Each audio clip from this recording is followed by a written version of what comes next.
אם יש מתכונים שזכו להצלחה אדירה בערוץ לאורך השנים, אלו ללא ספק המתכונים לממולאים. הפעם החלטתי לגבש עבורכם מתכון לבצלים וכרוב ממולאים בגרסה צמחונית מטריפה, מלאה בטעמים, כזו שכולם פשוט התלהבו ממנה. בואו למד אתכם את הסודות והטריקים שלי להכנת ממולאים מדהימים בקלות ובדיוק מושלם. תחילה נכניס לסיר 3 כוסות אורז עגול והמון מים. נביא את האורז לרתיחה קצרה ומיד נסנן.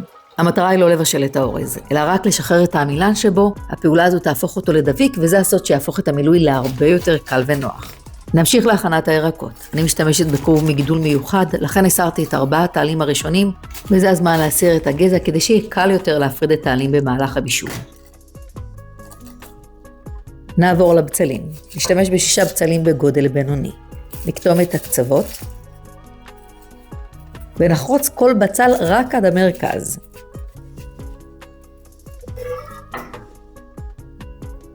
נסיר את הקליפה החיצונית. נעביר את הכרוב והבצלים לסירים עם מים לבישול עד ריכוך. זכרו שזמן הבישול של הבצלים קצר משמעותי. המטרה היא שהם יהפכו לשקופים ומעט גמישים כדי שנוכל להפריד את הגלדים בקלות מבלי שהם יקרו או יאבדו את הצורה. ברגע שהכרוב מתחיל להתרכך, נסיר את העלים ונשאיר בסיר עד לריכוך מלא. בסיום נסנן את כל הירקות. נפרוס את עלי הכרוב המרוככים על משטח עבודה ונחתוך החוצה את העורק המרכזי הקשיח. השלב הזה חשוב במיוחד כי העורק הזה הוא יחסית עבה, הוא לא מתרכך בקלות באפייה, וההוצאה שלו מבטיחה שכל ביס מהממולאים יהיה רך וחמתי בלי התנגדות. בבצלים נפריד בזהירות את הגלדים אחד אחד. את כל החלקים הפנימיים שלא ניתן למלא, אורכי הכרוב והחלקים הקטנים של הבצל, נשמור בצד, הם יהיו המצע הנהדר בתחתית התבנית שלנו. נעבור להכנת המילוי. יש לי כאן את האורז המסונן שלנו שמעט יתקרר. נוסיף כף מלח, 3/4 כף פלפל גרוס, וכף וחצי בהרת. נוסיף כוס עגבניות קצות מקופסה, 100 גרם צנוברים כלואים, 3 כפות ממרח לימון כבוש, 2 כפות צילן ורבע כוס שמן זית. זה הזמן לירוקים. כוס נענה קצוצה, כוס פטרוזיליה וכוס כוסברה.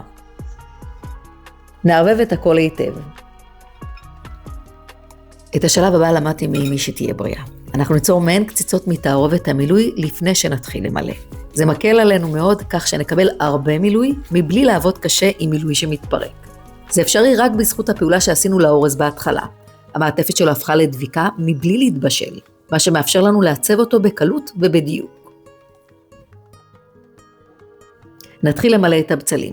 נניח את קציצת האורז בקצה גלד הבצל ונעטוף אותה בעזרת הגלד תוך עיצוב עדין ביד כדי שהמילוי יישב טוב.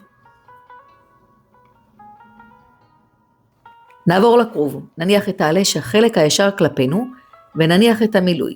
בטח תשאלו למה לא הצבנו את הקציצה הארוכה מראש, פשוט כי היא הייתה עלולה להתפרק. נסגור את הקצוות משני הצדדים כלפי פנים ונגלגל בצורה אדוקה. תוך כדי הגלגול נפעיל דחיפה עדינה של המילוי פנימה בעזרת האצבעות כדי לוודא שהממולא יוצא יציב ואחיד לכל אורכו. הפעולה הזו קריטית כי היא מונעת מהאורז לברוח החוצה בזמן האפייה והופכת את הממולאים לכאלה ששומרים על הצורה שלהם גם אחרי 3 שעות בתנור. עכשיו הזמן לסדר את התבנית. אני השתמשתי בתבנית עגולה עמוקה, אך אפשר גם בסיר סוטאז' גדול או בתבנית מלבנית. על התחתית נניח את כל שאריות הכרוב והבצלים שקצצנו גס. נתחיל לסדר מהחלק החיצוני את הכרוב הממולא ונהדק היטב. במרכז נסדר את הבצלים. אני בחרתי להניח את הממולאים במרכז כשמעט מורמים למראה חגיגי ומרשים יותר. אבל זה עניין אסתטי בלבד, אתם בהחלט יכולים לסדר אותם גם בשכבה אחידה ושטוחה. נעבור להכנת הרוטב. נשפוך לכלי עמוק 2/3 כוס לימון, 2/3 כוס סילן ו1/3 כוס שמן זית. נוסיף כף וחצי מלח ו2 כפות בהרת, כף ורבע פלפל שחור גרוס וכף ורבע פפריקה מתוקה בשמן. נמזוג פנימה 4 כוסות מים חמים, לא רותחים, ונערבב היטב.